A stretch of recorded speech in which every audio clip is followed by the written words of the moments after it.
Hey, how's it going, guys? I'm Paradoxic, and welcome to the second of my Reacticon videos. When I was thinking about about the videos I wanted to make for this, I kind of there's not really a huge amount of opportunity for me to get creative because I don't have all the resources I would need for really extensive stuff. So I thought, maybe I could do some vlogging stuff like a live stream or something else, and then a live stream isn't too doable for my kind of for my given time constraints either. So I thought, thinking more about Agents of Shield, more about reactions and stuff, I thought, you know what, I could probably do a video like this, just a video of me going over what I enjoy and what I like about Agents of Shield, what I think it does well. I thought, it might be a video you guys would enjoy. It'll be a good kind of way to get knee deep into some analysis and talk about what the show's like and how it's different to other stuff.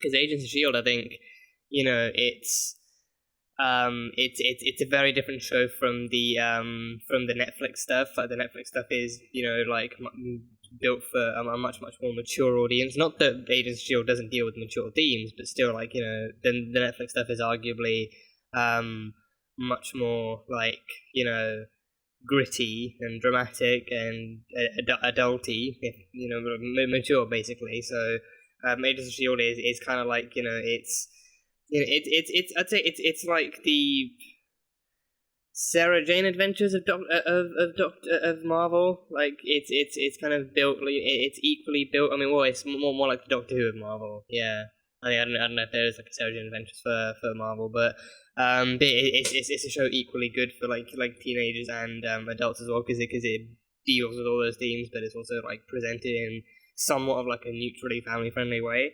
But yeah, Agents of Shield, I think it's me the majority of my kind of superhero TV show consumption having been the Arrowverse for so long, so many years. That's been my one consistent kind of superhero TV show consumption kind of frame, if you will.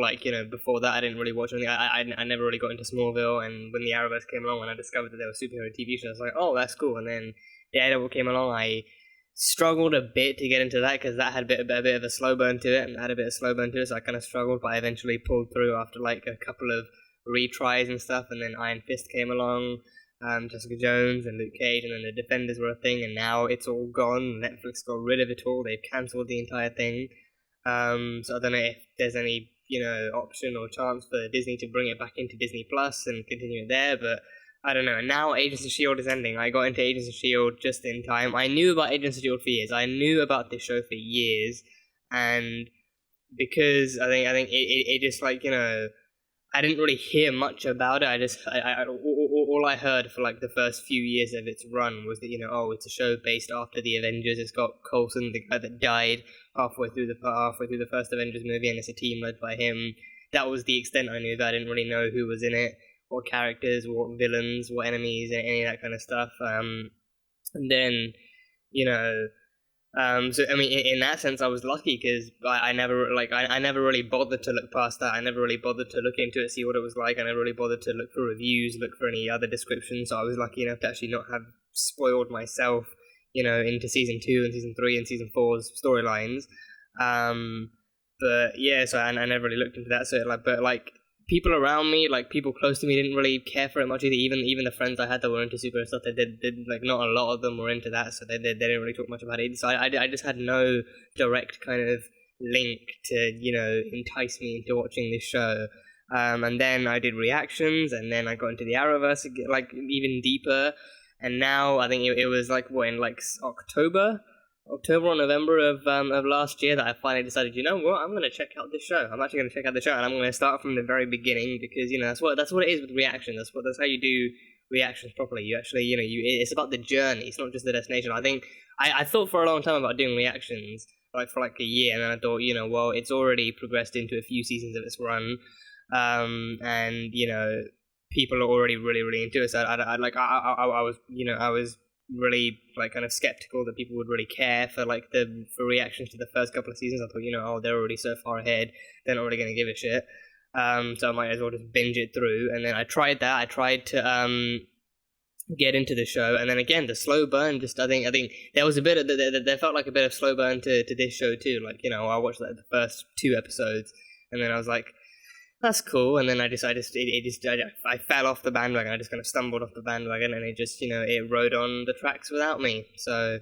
yeah, so that's why when, you know, for season 1, I just didn't do any reactions. Like, I didn't do reactions to the pilot, but the season episode 2, I remembered vaguely enough, but, you know, it could still provide some kind of blind material.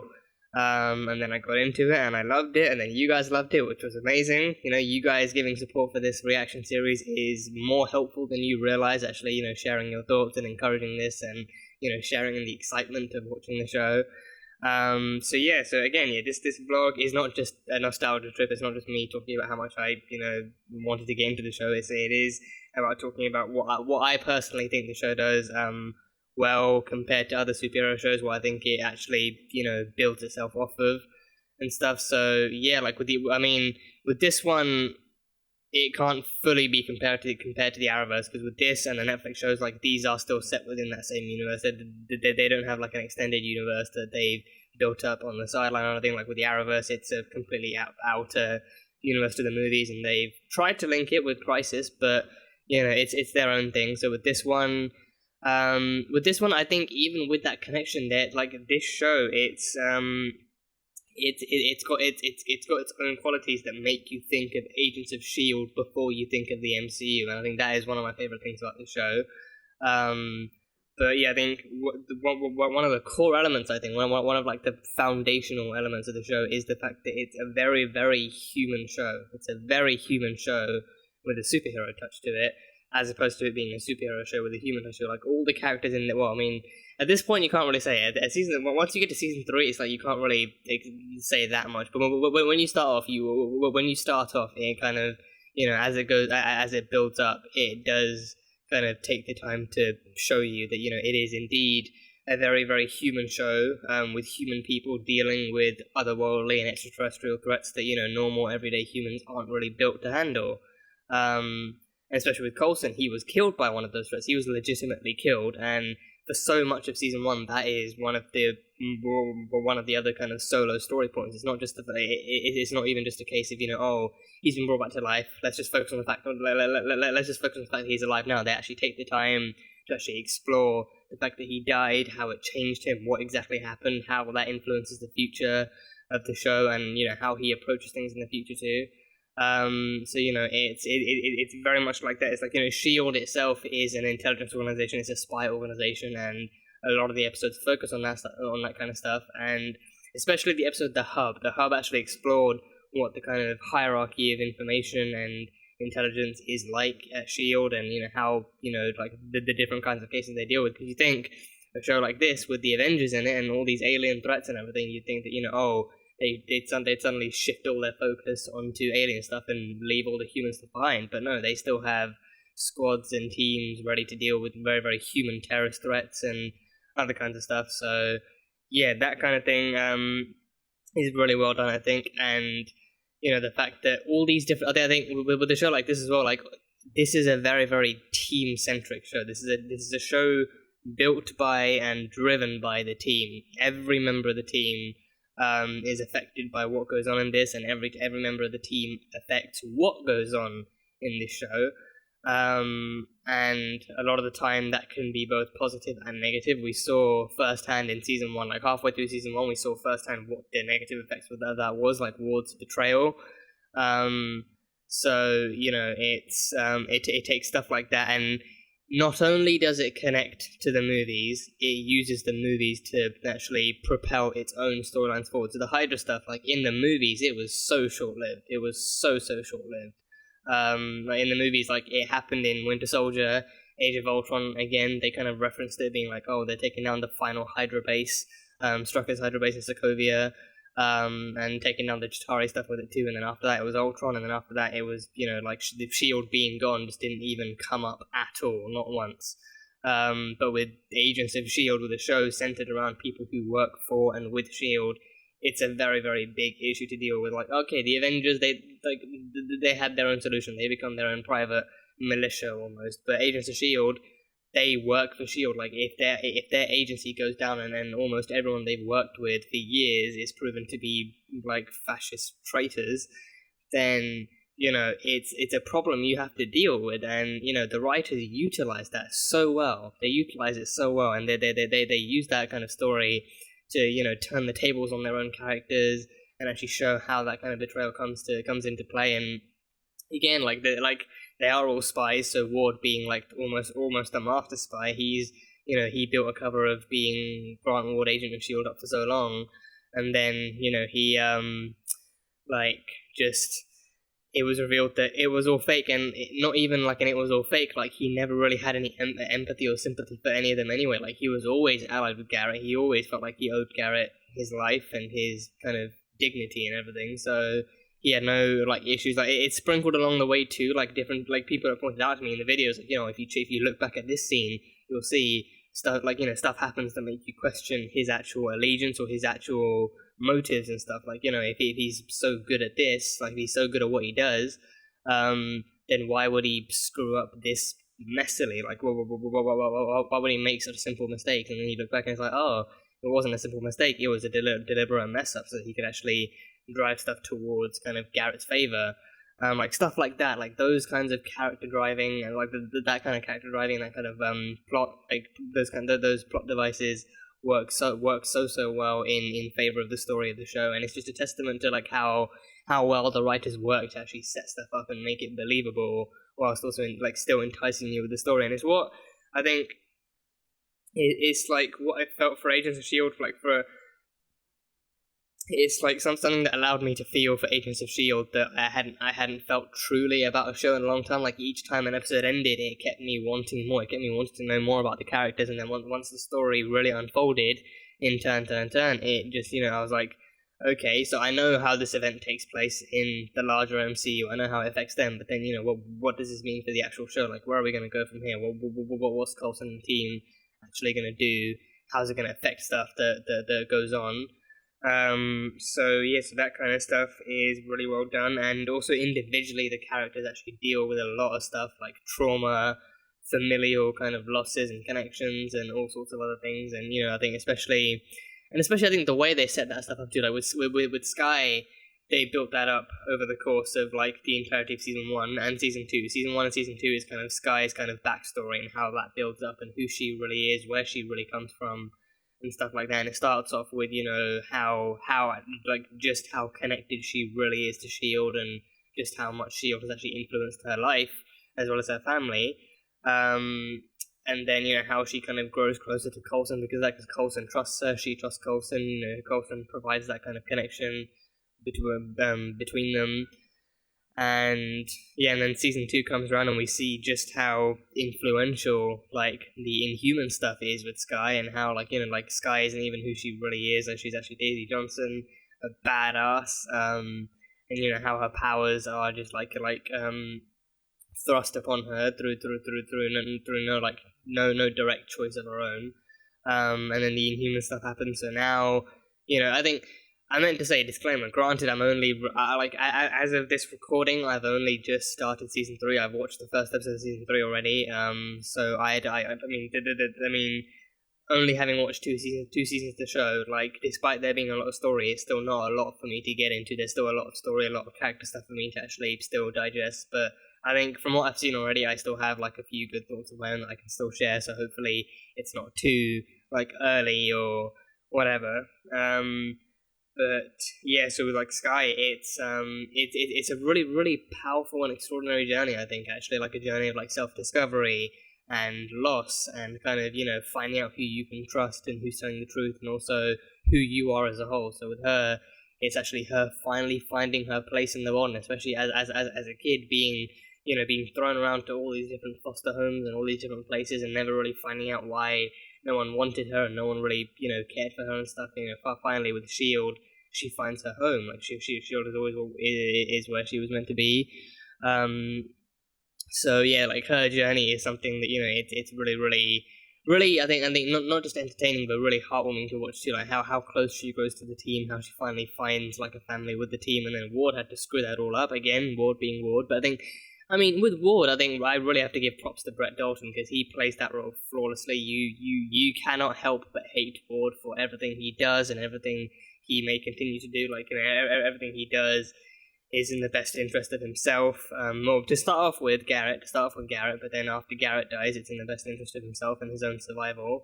But Ward really kind of plays that role off very, very well, and he kind of, he does it. He like Brett gives it like in like the way Brett plays Ward is like he gives you he enables Ward to give all of these excuses for his pain and his choices and his actions, but in the end he's like these are all excuses. So I don't actually feel any empathy for Ward. Like no, don't actually feel sorry. I mean, feel sorry for him. Like you do because of what he's gone through, but then you can't help but double back after you take a look at like the fact that those are his motivations. Like, oh, he was abused as a kid, so he decided to lie to and hurt and kill other people. Like, literally, he's killed many people. I think at this point, based on Dexter's definition, I think he does match the kind of thing, the definition of a serial killer, like killing 3 or more people like sequentially or like consecutively. So he's a psychopath. He's a very, very well clarified psychopath. So you look at his past and you feel sorry for him, but then you look at his future and his present day, like the way that past has influenced his actions, and you're like, this just isn't how you do things. This is like you don't point out your familial abuse and then use that as a kind of trigger or like a kind of like a motive for all the things you do now. Like you fight your past, you use that past and try and make yourself a better person, try and use it to drive you forward instead of backwards or even off the sides. But yeah, again, Brett does a fantastic job with that. He does a fantastic job. And yeah, Chloe too. Chloe. I think Chloe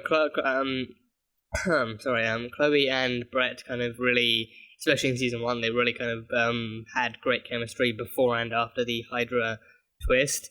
So yeah, they're both terrific. And then you got May. May is May. Miranda May is Miranda May. She had her own trauma in this show, and I think what I love about her, what I love about the explanation of her trauma is that they tease you, but they always come through. They always come forward. They always pay it forward. It's not. I think part of me was kind of afraid of the fact that that they only explained it like like the only explanation we got was actually Clark Coulson actually telling Sky the story of of what went down in Bahrain, or at least what went down the way he saw it, the way he witnessed it himself. So I thought like for a while I was like for a while I was like, I do wish we get some visual representation of what actually went down, like a flashback or something. But then the more I thought about it, it's like the way that episode went down, it focused on May actually needing to move on from what she did and what happened in Bahrain, and also with Coulson just being so kind of almost monotone, like almost just losing all emotion as he did it, because it was so terrifying and just life-changing what happened in Bahrain. I was like, like his explanation of that is dramatic enough for me to deal with, and I can easily use my imagination to fill in the rest of the blanks. But then we actually did get a Bahrain episode in season 2, and even better, it tied into the Inhuman story. So they built up the Inhuman stuff for season 2, and they actually tied that into what May did and how that influences stuff and everything else. So yeah, like 9 times out of 10, everything in this show, everything that happens in this show, every kind of relic or object used, or any piece of lore from the comics used in this show, it always connects. It always connects to something. It connects to a character or an event or something that's going to happen, which is also an event, yeah. But it always connects. There's always a connection that the writers of the show utilize really, really well. And they never let go of that curve. They never let go of any connections. If they they've always got their hand on the connection. They're always kind of ready to plug the connection in at some point in the season. And it's how they tease you. They give you some information, let you kind of sit there stewing with the information, like speculating in your mind, like, oh, what could this mean? Like, what happened next, or what really happened?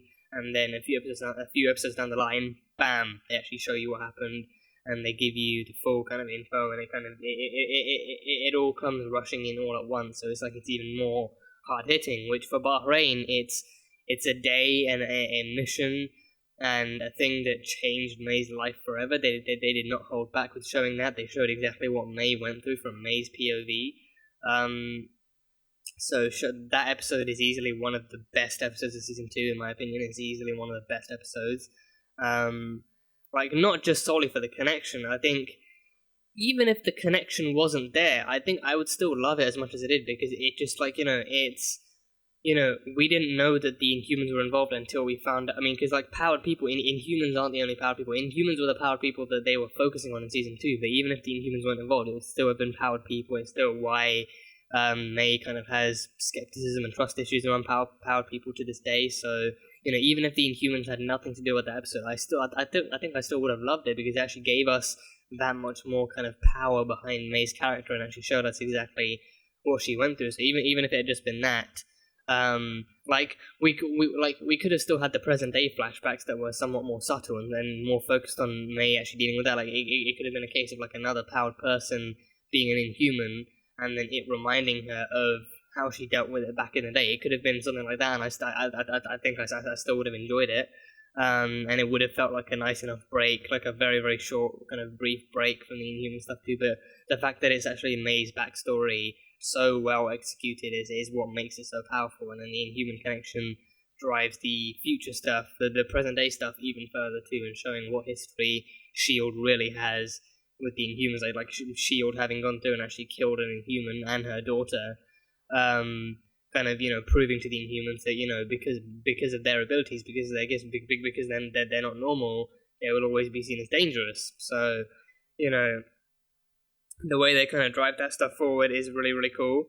And I think in terms of the larger picture, this show just has like a really, really it has some really, really solid writing for a solo series. Like, for a solo series, you wouldn't, I think, for something like in this universe, for a solo series, you wouldn't really, you might not expect much. Like, because of the larger MCU and because of the attraction that the larger MCU has garnered, like, if you mention the MCU, if you mention Marvel movies, nowadays, more people will, people will think more of, and more people will think of stuff like the Avengers, Iron Man, Captain America, Thor. Like people will think more of the larger scale superheroes on the big screen than they will of like Daredevil and the Defenders and Agents of S.H.I.E.L.D. and stuff like Runaways and Cloak and Dagger, like all of those other all those other shows which are still set in the MCU. I think to my knowledge,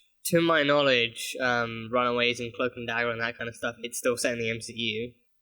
To my knowledge, yeah. I think I haven't watched the shows, so I don't know if there are references, if there's anything else like that, or if it's or if that's like its own self-contained kind of thing. Which is, if it is, it's cool. But to my knowledge, those are still set within the MCU and Inhumans too. Like there was an actual Inhumans show. Never seen it myself, but I believe that was kind of kickstarted after the Inhumans season aired on Agents of S.H.I.E.L.D. For a solo series, this has very, very solid writing for its own stories. Like as much as it utilizes the ties to the movies, it focuses and propels its own stories and its own characters forward so much more. Which I think for like a show like this, it's kind of what they need to do, but also maybe what they prefer to do as well. Like they're writing their own show, they're using their own characters. Sometimes using characters that the movies either won't use or can't use for any reasons, like Deathlock and the Inhumans and stuff, stuff that the movies weren't using that in that sense. And Hydra, again, very briefly used in the movies. They were in First Avenger, Winter Soldier, very briefly in Age of Ultron, and there's been kind of like references and cameos in future movies, but nothing actually lasting. Nothing actually lasting. So with Agents of S.H.I.E.L.D., S.H.I.E.L.D. versus Hydra is that war. It's that war. That is the war that people who follow the show know, people who follow the comics and this universe know. Like S.H.I.E.L.D. versus Hydra, one intelligence agency versus another. So with a show like this, it's what they actually focus on, it's what they actually build up and actually show the everlasting effects of, and it's what keeps you hooked on. It's what keeps you hooked on when the movies drop something behind. Agent Shield picks it up and it's like, hey, we can actually use this. We can actually use this for our own show. We can use it for our own stories, and they keep pushing themselves forward. And I think it's that they use it so well. They use it so well to develop their stories and show exactly how big and bad most of the time the world they're living in can be, and how it affects those characters and stuff. So they utilize those kinds of plot devices really well. And yeah, and again, it's what makes it somewhat relatable. It's like it's a very, very human show with a superhero feel to it. It's very, very human people. Like, Daisy, she's inhuman. She has powers, but she's not immortal. She can still be killed if she faces someone stronger than herself. Coulson, he lost his hand to diviner metal, and when Mac chopped it off, and Mac, Fitz, Simmons, May, they're all capable. They're all physically fit and capable people who know their stuff. Like, Fitzsimmons are scientists. They know about the science of the weirder world. Coulson and Mac and May, they're all kind of trained combatants, so they can fight. So they have built themselves for this world, but it's not like it's not like they really have a choice. They work for Shield. They want to do some good, and if that means having to kick some alien ass and investigate some alien stuff and Hydra stuff too, then so be it. It's about saving the world and helping people, and it's like that's it's that kind of message that comes out of the show too. Like, we had that episode back in season 2 when they were first scoping out the Crete place, but from the actual from ground level. And I think I remember Bobby asked Coulson, what was the point?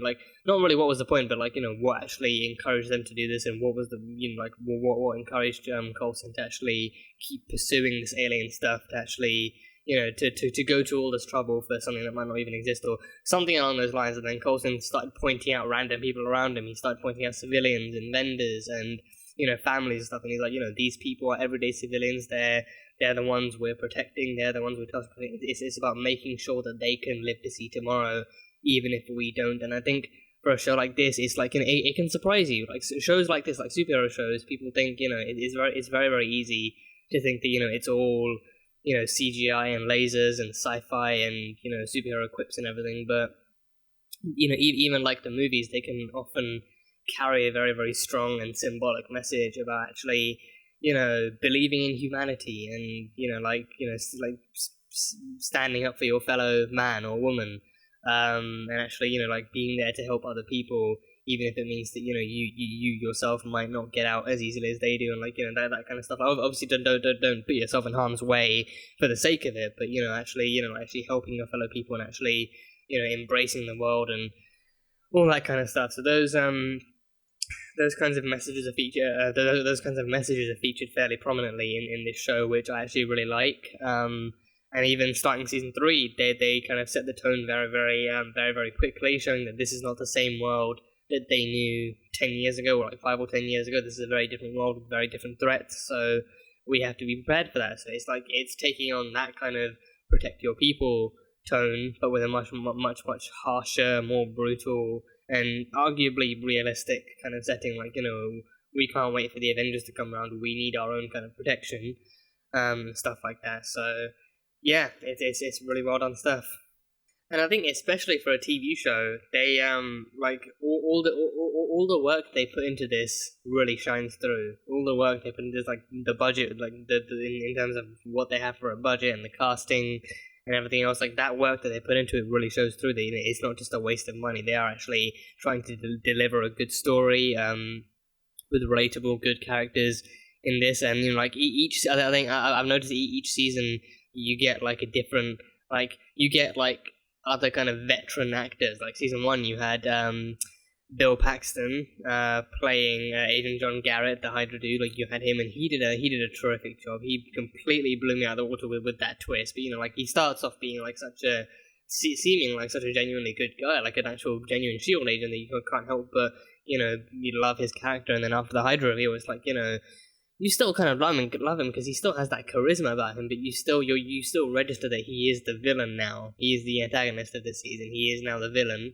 And then season 2, you had a completely different one with Carl McLachlan playing Cal Johnson, playing Daisy's father, and his character progression has to be one of my favorites so far. Like, him starting off seeming like this crazy killer dude who's just looking for his daughter. This guy who may well end up being the antagonist of the season 2, but then by the end of it, he's shown to be nothing more than a family man. He was a family man the entire time, but the way they went around it at the beginning was like, it's not meant to be obvious. You're meant to see him as this guy capable of ripping entire people apart and stuff like that, having given himself super strength because he's not an actual inhuman.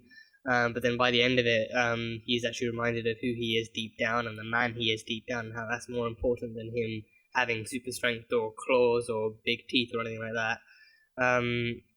So the way they handle that stuff is really, really good. And yeah, it's just like, they get all these different names for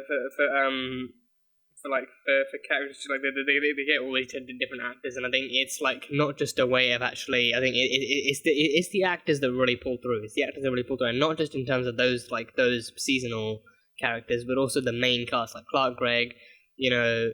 Seeing him in the MCU at first, you wouldn't really think he amounted to much, and especially having lost him halfway through the first Avengers, you wouldn't really think that you wouldn't think that they'd resurrect him just for a TV show, but then he does, and he's the lead. He leads the entire team, and even seeing him I think when I go back and watch older MCU movies and see him there, it's like, wow, it's amazing to see how far you've come, Phil. It's amazing to see how far you've come, and his backstory is revealed more and more, like even before his death. Like, his resurrection also influences the show in many different ways.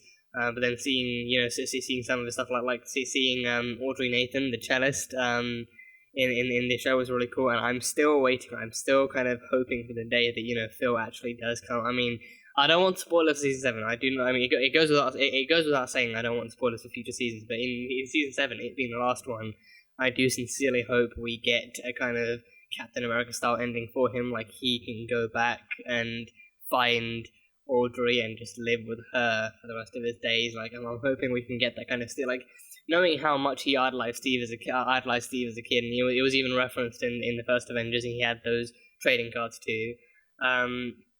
Knowing how much I'd like to see it would be really, really cool. Almost like a weird full circle thing for the movies and the TV show. If Coulson himself got that happy ending with Audrey and Nathan, assuming she doesn't die. I'm hoping I'm hoping she doesn't die, but on the very minor, small, impossible off chance that she does, I'm hoping it's not an off-screen death. But yeah, I mean, assuming that they both kind of live and stuff by the end of the show, I would hope that the show ends with, Coulson. If Coulson survives season 7, then, he actually goes back and actually lives with, spends his life with Audrey and Nathan and stuff. So yeah, he deserves that. He deserves a life with his cellist, the woman he fell in love with, the woman he protected as S.H.I.E.L.D. agent Phil Coulson and stuff, and even in the present day without her directly knowing it. That episode broke me. The fact that, he made it deliberate so that she would never actually know he was there, and that she would still, keep thinking that he was dead and stuff, So, I mean, he made a good point saying, that was back when he had, that episode was back when he had trust issues with May, so it was like, if he couldn't forgive May for having betrayed his trust and lying to him, then, how could he go back and expect Audrey to be okay with him having been alive for so long without telling her?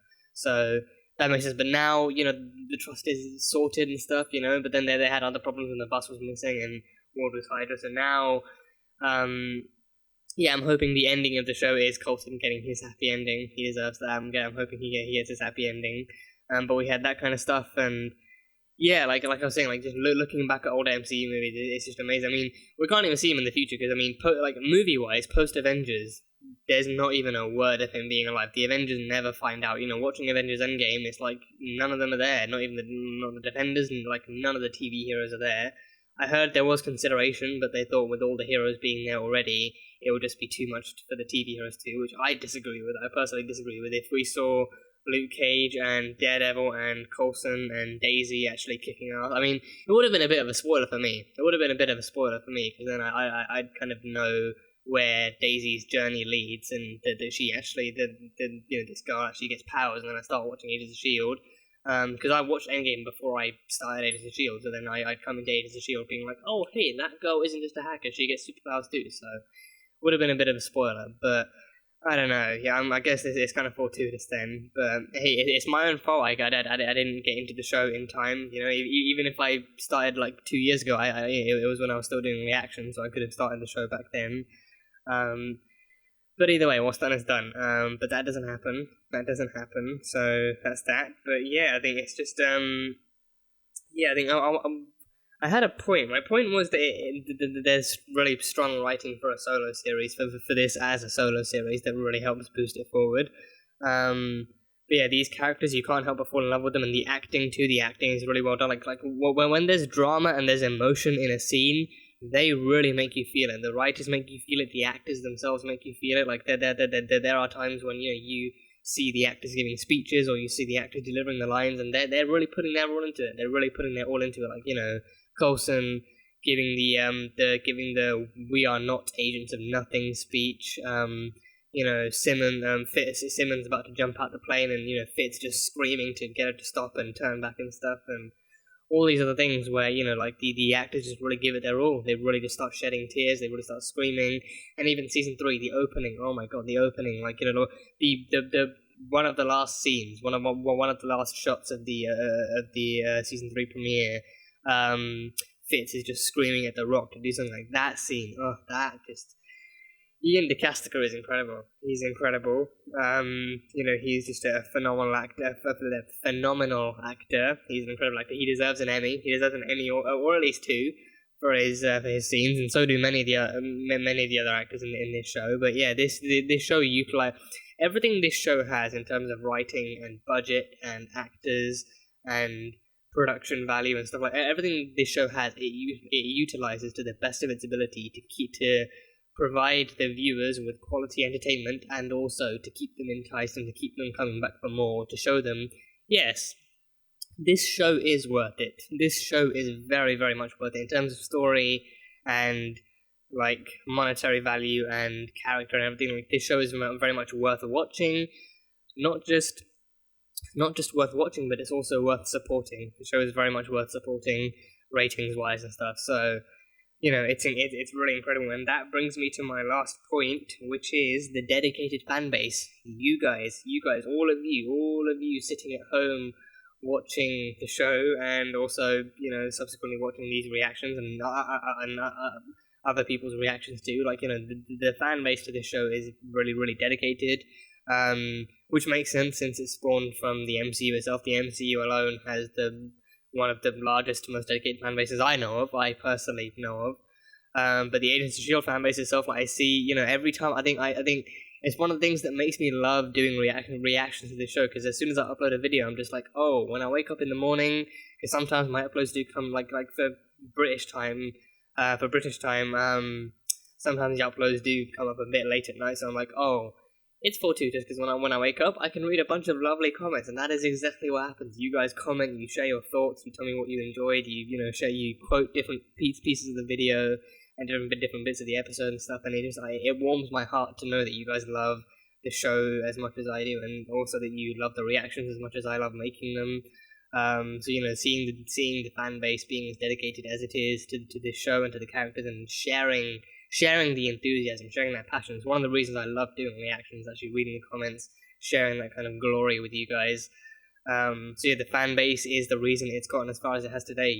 Like the fan base is the one that's actually recognized the true quality of this show, the potential it has, and how much it uses that, how well it uses that potential, and stuff. So yeah, this show is amazing, and the people who watch it are the ones who help make it amazing. You guys are as amazing as the show itself. So it's very true that whenever you're making anything, like whenever you're making a movie or a TV show, or even if you're doing this, if you're making videos, the audience matters. If you're making videos and like whatever kind of content you're creating, the audience matters. The audience always matters. They're the ones that you want to watch the video. That they're the ones you want to get feedback from.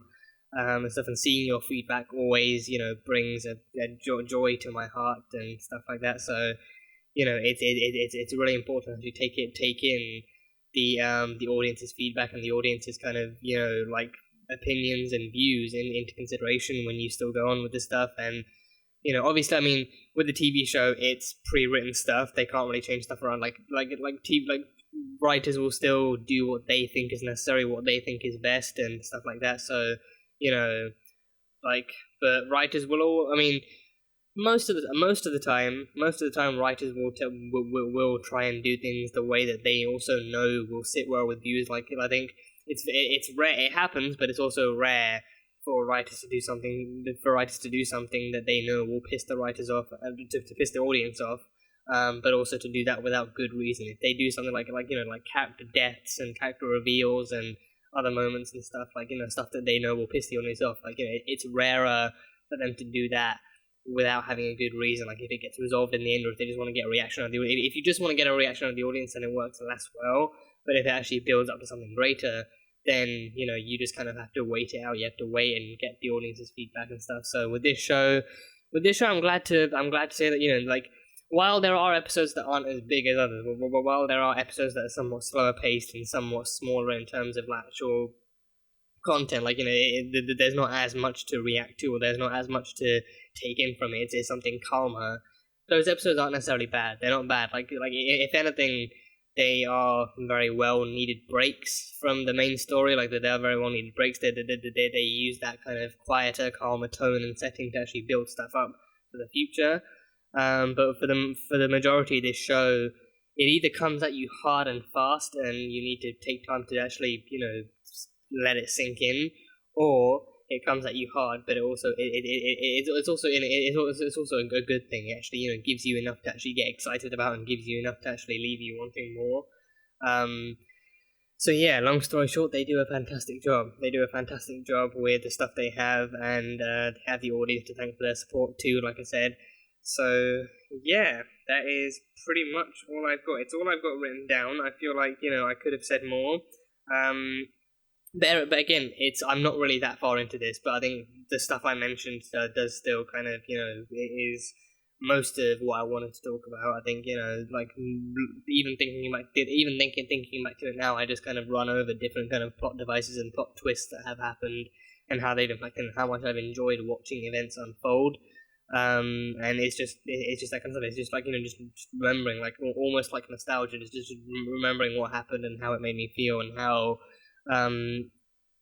it felt watching stuff unfold as a result of it. So yeah, long story short, Agents of S.H.I.E.L.D. is one of the best shows out there, one of the best Marvel shows out there too. So yeah, that's pretty much all I've got. Hopefully you guys enjoyed this. Hopefully this was a fun video to watch, even if it wasn't a reaction. I think this is also what matters, actually thinking about what makes the show good, what it could do better, but also what the reasons you enjoy the show to begin with. But yeah, I'm struggling to think. I'm thinking, is there anything I missed out on? Because usually if I do this kind of thing, it's usually a review at the end of the episode. Are there any details I missed out on? Anything that happened that could be worth mentioning right now? But no, this isn't that kind of analysis. This is just me talking about what I think the show does well, and that's all of it. So hopefully you guys enjoyed it. Again, this is my kind of Reacticon video, so hopefully that kind of gets through to other reactors. So many other reactors are also doing equally awesome content, unarguably more awesome content too. So that stuff, I'm way more creative than just talking to a camera. But yeah, check them out too. Check all of them out. Chainsaw React, Brit Smash, Nathan Rojas, and a whole smattering of other people on YouTube and Twitter. If you look up the hashtag Reacticon hashtag on Twitter, you'll find all the other people, all other YouTubers' schedules and all their videos and all the stuff they're doing. So help support other creators and other people. They're equally awesome. More unarguably more awesome. Yeah, that too. But yeah, that is pretty much all I have. So let me know what you guys thought. If there are any points you guys want to share personally that you guys enjoy. Again, within the first couple of seasons, I've only just started season 3, so spoiler-free comments. Yeah, anything you guys want to share, anything you guys love in particular, any points you think I might have missed out on that kind of tie into what I've already said. Comments are open. Absolutely feel free to unload into the comments. Whatever your thoughts are, may be. And yeah, the early access stuff, I think at the time of this recording, it will be coming soon. The Season 3 premiere reaction to Agents of S.H.I.E.L.D. will be coming soon, so keep an eye out for that. But yeah, my next Reacticon video will be I don't have my schedule. It's the Star Wars 9, my reactor commentary for Star Wars 9. I'll be doing that soon.